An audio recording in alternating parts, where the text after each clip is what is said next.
नमस्कार, प्रातः वंदन। सोसाइटी ऑफ कैरियर टेक्नोलॉजी और जन विकास महासभा द्वारा आयोजित इस जूलॉजी क्लास में आपका स्वागत है। आज हम लोग साइबरनेटिक्स और होम्योस्टैसिस के बारे में बात करेंगे। साइबरनेटिक्स की अवधारणा नॉर्बर्ट वियनर ने 1970 में दिया था। और ये क्या है? Cybernetics is the science of steering और कंट्रोल। कार की जो स्टीयरिंग होती है तो जिससे कार स्पीड कंट्रोल की जाती है। साइबरनेटिक्स का सिद्धांत ये कहता है कि कंट्रोल मैकेनिज्म जो निर्जीव मशीन में होता है बिल्कुल वैसे ही सजीव प्राणियों में होता है। नॉर्बर्ट वियनर ने यह कहा कि जैसे एक स्कूटर है तो सड़क पर इसका परिचालन दो चीजों के द्वारा कंट्रोल होता है। एक तो एक्सेलरेटर जो इसकी स्पीड को बढ़ाते हैं, दूसरा रिटार्डर जो इसकी स्पीड को कम करते हैं। दोनों के संतुलन से इसका संचालन होता है। इसी प्रकार से हमारे शरीर में भी हम जब दौड़ करके आते हैं, सीवियर फिजिकल मस्कुलर एक्सरसाइज करते हैं, तो उस समय क्या होता है, हमारे शरीर की एनर्जी रिक्वायरमेंट बढ़ जाती है। उस समय सिंपैथेटिक नर्व्स क्या करती हैं कि हमें हमारे हार्ट बीट को और रेस्पिरेटरी रेट को दोनों को बढ़ा देती हैं, जिससे कि हमारे शरीर की ऊर्जा की आवश्यकता पूरी हो सके। लेकिन ये भी आपने देखा होगा कि 5-10 मिनट में ही पैरासिम्पैथेटिक नर्व्स क्या करती हैं कि धीरे धीरे जो बढ़ा हुआ हार्ट बीट और रेस्पिरेटरी रेट है उसको धीरे धीरे कम करती हैं और कम करते करते 5-7 मिनट में नॉर्मल कंडीशन पे ले आती हैं। तो यहाँ आपने देखा कि ये सिंपैथेटिक नर्व्स और पैरासिम्पैथेटिक नर्व्स इन दोनों के द्वारा हमारे रेस्पिरेटरी रेट और हार्ट बीट को कंट्रोल किया जाता है। दो तरीके की क्रियाएं हैं। एक तो जिसमें दो अपोजिंग फोर्सेस काम करती हैं और एक क्रिया है फीडबैक। फीडबैक की क्रिया में जैसे हमारे मकान की छत पे जो पानी की टंकी है, पानी की टंकी में पानी भरने के लिए जो सिस्टम है, आपने देखा होगा कि एक गोल गेंद रहती है, उसके पीछे एक रॉड लगा रहता है। तो जब तक टैंक हाफ फिल्ड रहता है तो ये बॉल नीचे आएगा, ये वाल्व खुल जाएगा, पानी आने लगेगा। जैसे ही पानी भर जाता है, टैंक फुल हो जाता है, तो उस समय क्या होता है कि बॉल के ऊपर आते ही इसका पीछे वाला हिस्सा यहाँ वाल्व को क्लोज कर देता है और पानी आना बंद हो जाता है। तो इसे फीडबैक कहते हैं। अब आइए देखें कैसे कैसे ये चीजें कंट्रोल होती हैं। और होम्योस्टैसिस जो मशीन में कंट्रोल मैकेनिज्म है उसे सर्वो मैकेनिज्म कहते हैं, और लिविंग सिस्टम में जो कंट्रोल मैकेनिज्म है उसे होम्योस्टैसिस कहते हैं। आइए देखिए होम्योस्टैसिस क्या है। Okay, homeostasis in fact Claude Bernard ने एक कंसेप्ट दिया था कि हमारे शरीर की जो कोशिकाएं हैं सारे लिविंग सिस्टम में, ये दो प्रकार के वातावरण के संपर्क में रहती हैं। एक तो हमारे शरीर के चारों तरफ का वातावरण जिसकी ठंडक, गर्मी, रोशनी, अंधेरा, स्मेल, ये सारी चीजें हमें प्रभावित करती हैं, तो जिसको एक्सटर्नल एनवायरनमेंट कहते हैं। क्लॉड बर्नार्ड ने एक बात ये कही कि हमारे शरीर की जो कोशिकाएं हैं, कोशिकाओं के जो चारों तरफ का वातावरण है, द इंटरसेलुलर स्पेस, उसे उन्होंने इंटरनल एनवायरनमेंट का नाम दिया। ये internal environment actually blood, lymph और एक्स्ट्रा सेलुलर फ्लूइड के द्वारा नहलाया जाता है। तो एलिमेंट्री कैनाल से जो डाइजेस्टेड फूड है वो ला करके यहीं पर छोड़ दिए जाते हैं, यहाँ से सेल के अंदर जाते हैं। रेस्पिरेटरी ऑर्गन से ऑक्सीजन लाया जाता है और यहीं से फिर सेल के अंदर जाता है। तो क्लॉड बर्नार्ड ने कहा कि ये इंटरनल एनवायरनमेंट बहुत महत्वपूर्ण है और इसलिए इसको हमेशा कांस्टेंट मेंटेन किया जाता है। और क्लॉड बर्नार्ड ने तो यहाँ तक कहा कि हमारे जितने भी फिजियोलॉजिकल प्रोसेसेस हैं उन सब का काम एक ही है कि वो डायरेक्टली या इनडायरेक्टली इस इंटरनल एनवायरनमेंट को कांस्टेंट बनाए रखते हैं। कुछ वर्षों बाद वॉल्टर बी कैनन ने 1951 में इस प्रोसेस को होम्योस्टैसिस का नाम दिया। होम्योस्टैसिस क्या है? इंटरनल एनवायरनमेंट को कांस्टेंट बनाए रखना। Maintenance of a constant internal environment is called homeostasis. अब ये दो तरीके से अचीव किया जाता है, बाई टू अपोजिंग फोर्सेस और बाई पॉजिटिव और नेगेटिव फीडबैक। आइए अब इन दोनों के एग्जांपल्स देखें।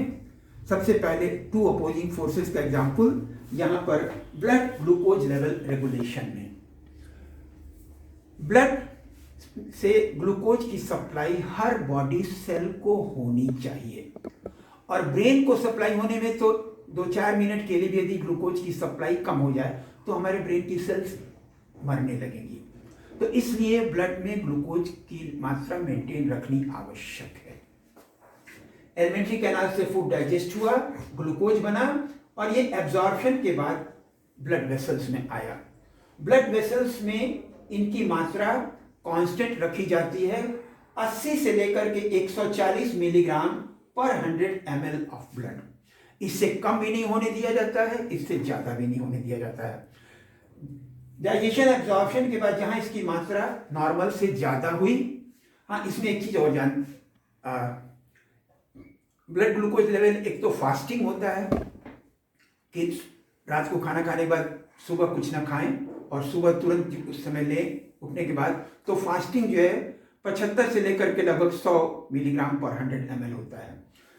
और दूसरा ये होता है कि खाना भर पेट हम खाना खा लें और उसके 1 घंटे बाद देखें तो जो लेवल होता है उसे पीपी या पोस्ट प्रांडियल लेवल कहते हैं। इन दोनों बातों को विचार किए हुए, जैसे कभी भी ब्लड शुगर लेवल नापते हैं तो उससे रैंडम ब्लड शुगर लेवल कहते हैं। तो नॉर्मल लेवल 80 से लेकर के 140 मिलीग्राम पर 100 ml होता है। जहां एब्जॉर्प्शन के बाद इसकी मात्रा बढ़ी, ये मैसेज गई पैंक्रियाटिक आइलेट्स के बीटा सेल्स को। बीटा सेल्स ने इंसुलिन हार्मोन सिक्रीट किया, इंसुलिन हार्मोन ने ग्लाइकोजिनेसिस किया।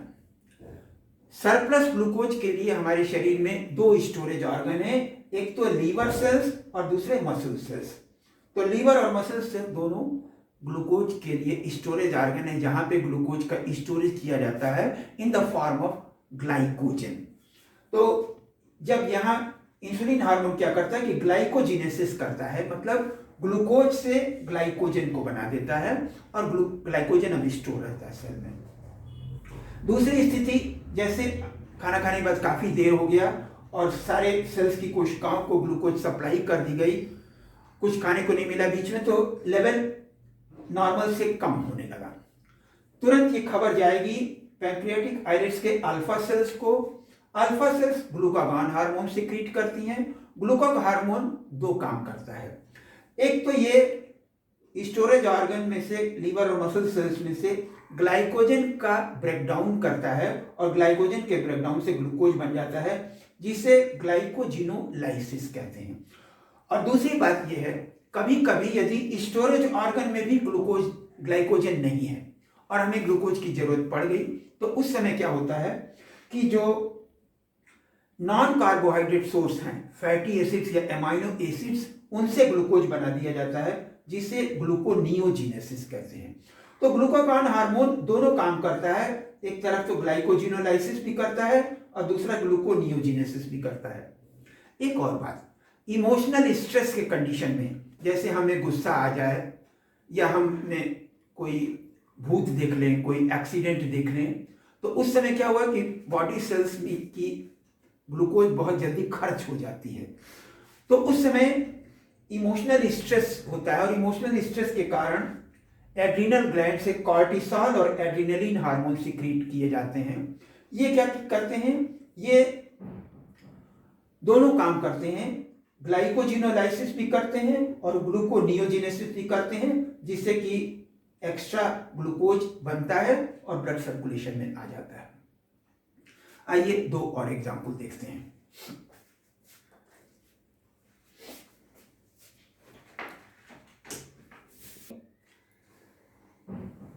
ब्लड ग्लूकोज लेवल की भांति हमारे शरीर में कैल्शियम की भी आवश्यकता है। कैल्शियम हमारी हड्डियों और दांत को बनाने के लिए जरूरी है और सारे नर्व फाइबर और मसल फाइबर की एक्टिविटी के लिए भी जरूरी है। सरप्लस कैल्शियम के लिए स्टोरेज ऑर्गन बोन्स होते हैं, तो बोन्स और टीथ में कैल्शियम स्टोर किया जाता है। नॉर्मल ब्लड कैल्शियम लेवल है अबाउट 10 मिलीग्राम पर 100 ml ऑफ ब्लड। हम रोज भोजन के साथ 1 ग्राम यानी कि लगभग 1000 मिलीग्राम कैल्शियम लेते हैं।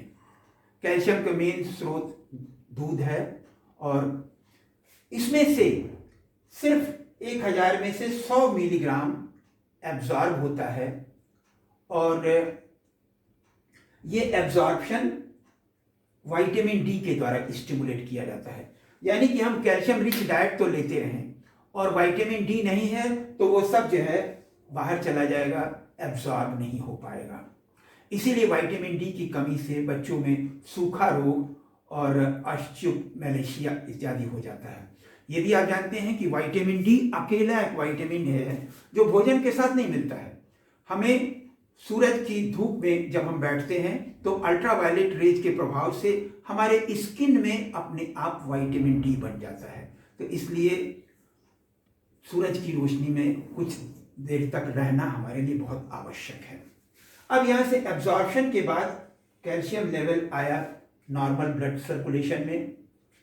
जब नॉर्मल से कम हुआ तो तुरंत ये खबर जाती है पैराथायराइड ग्लैंड को। पैराथायराइड ग्लैंड आप जानती हैं कि इसकी 2 जोड़ी जो है थायराइड ग्लैंड के अंदर धंसी हुई रहती है। ये एक हार्मोन सीक्रेट करती है जिसको पैराथार्मोन या पीटीएच कहते हैं। ये पीटीएच जब ब्लड में कैल्शियम की मात्रा कम हुई तो स्टोरेज ऑर्गन में से कुछ कैल्शियम को ले आता है जिससे कि ये नॉर्मल हो जाए। लेकिन जहां ब्लड में कैल्शियम की मात्रा नॉर्मल हुई तो तुरंत ये जो पीटीएच का सिक्रीशन है कट ऑफ कर दिया जाता है। दूसरी तरफ यदि किसी समय ब्लड में कैल्शियम की मात्रा ज्यादा हो जाए तो उसे सिर्फ पीटीएच कट ऑफ करने से नहीं काम चलेगा। 1962 में डीएच कॉप नाम के साइंटिस्ट ने कैल्सिटोनिन हार्मोन की खोज की। ये कैल्सिटोनिन हार्मोन ब्लड में से जो सरप्लस कैल्शियम है उसको बोन्स में ले जा करके स्टोर कर देता है। इसके अलावा फीमेल सेक्स हार्मोन ईस्ट्रोजन भी कैल्शियम लेवल को मेंटेन करने में हिस्सा लेता है। जैसे मुर्गी और अदर बर्ड्स में रोज एक अंडा बनता है, तो एक अंडा जो बनता है तो अंडे के खोल में जो कैल्शियम बनता है तो उस कैल्शियम बनने के लिए ब्लड में से कैल्शियम को मोबिलाइजेशन ईस्ट्रोजन हार्मोन के कारण होता है। इवन ह्यूमन बीइंग में जब बच्चा माँ के गर्भ में पल रहा है तो उस समय बच्चे की हड्डियों दांतों के विकास के लिए भी जो कैल्शियम को मोबिलाइजेशन है ब्लड से तो वो ईस्ट्रोजन हार्मोन के द्वारा किया जाता है। तो ये तो हुआ जहां 2 अपोजिंग फोर्सेस।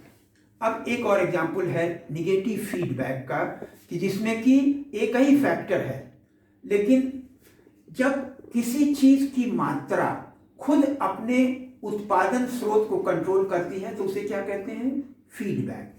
जैसे यहां पर देखें आप, थायराइड ग्लैंड से एक हार्मोन सीक्रेट होता है जिसे क्या कहते हैं? थायरॉक्सिन। और थायरॉक्सिन या T4 टेट्रा हाइड्रोटायरोसिन ये भी हमारे शरीर की बीएमआर या बेसल मेटाबॉलिक रेट को कंट्रोल करता है।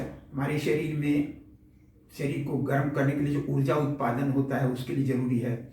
जिस समय हम चुपचाप बिस्तर पे बैठे हुए हैं तो उस समय जो हमारी मेटाबॉलिक रेट है उसको बीएमआर कहते हैं।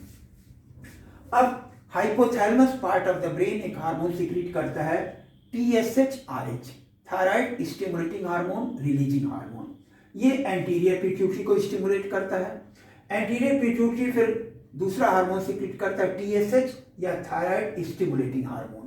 ये थायराइड ग्लैंड को स्टिमुलेट करता है थायरॉक्सिन हार्मोन बनाने के लिए। और हमारे शरीर में जितना आयोडीन भोजन या पानी के साथ मिलता है, जैसे बैगन में आयोडीन होता है, चुकंदर में होता है, थोड़ा सा दूध में भी होता है, प्याज में होता है, तो इसमें से 90% जो आयोडीन है वो हमारे थायराइड ग्लैंड में ही इकट्ठा होकर के थायरॉक्सिन हार्मोन बनाता है। तो थायरॉक्सिन हार्मोन की मात्रा ब्लड में जहां नॉर्मल से कम होने लगी तो तुरंत ये खबर जाती है और ये हाइपोथैलेमस को स्विच ऑन कर देता है। हाइपोथैलेमस TSH-RH सीक्रेट करेगा, एंटीरियर पिट्यूटरी को स्टिमुलेट करेगा, एंटीरियर पिट्यूटरी TSH सीक्रेट करेगा, वो थायराइड ग्लैंड को कहेगा अधिक थायरॉक्सिन बनाने के लिए, तो थायरॉक्सिन अधिक मात्रा में बना दिया जाएगा। लेकिन जहां थायरॉक्सिन की मात्रा नॉर्मल हो गई या नॉर्मल से जरा सा ज्यादा हुई तो तुरंत ये हाइपोथैलेमस को स्विच ऑफ भी कर देता है। तो ये है होम्योस्टैसिस और साइबरनेटिक्स। धन्यवाद।